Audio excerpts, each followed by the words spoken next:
কেউ বিশৃঙ্খলা না করি।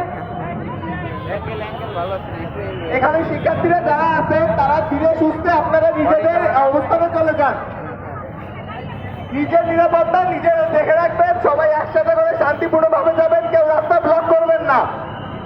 শিক্ষার্থীরা যারা আছেন আপনারা রাস্তা থেকে সরে যাবেন এবং এখান থেকে মুভ করবেন, কেউ রাস্তা ব্লক করে দাঁড়ায় থাকবেন না।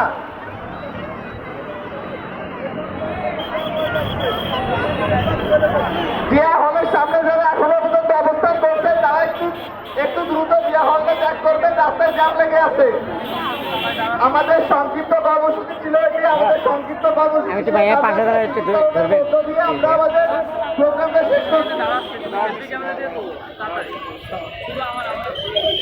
আমাদের এখানে যারা উপস্থিত আছেন, আমাদের এক বড় আপুর একটি পাস হারিয়ে গেছে, সেখানে তার পাসপোর্ট ভিসার কাগজ